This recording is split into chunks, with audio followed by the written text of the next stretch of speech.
నాకు అంత తెలుగు రాదు. సో, ఏదో మాట్లాడుతున్నాను just because of the all Telugu movies, all heroes, all directors. Because ఆ మూవీ చూసినే నేను ఏం మాట్లాడుతున్నానో just because of the movie. So, అలాగే నేను తమిళ్ నేర్చుకున్నది just because of the movie.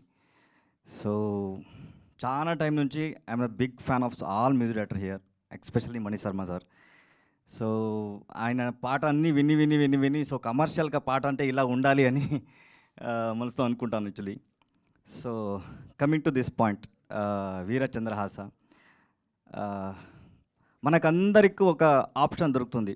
Like భగవంతుడు ఇచ్చేస్తాడు. So, magic stick. అది వచ్చిన తర్వాత ఆ మ్యాజిక్ స్టిక్‌ని రైట్‌గా యూజ్ చేయాలి. సో, ఇది నా రెస్పాన్సిబిలిటీ. సో, ఒక 8థ్ స్టాండర్డ్ ఫెయిల్.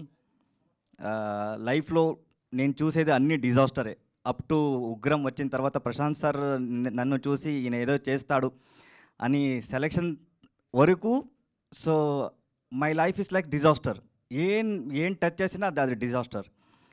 సో, అలాంటి నా లైఫ్‌లో ఒక ఆప్షన్ దొరికింది. రవి అని ఒక పేరు. So, he give me the opportunity. ఆ రోజు ఆయన లేకుండా so, today I'm not here.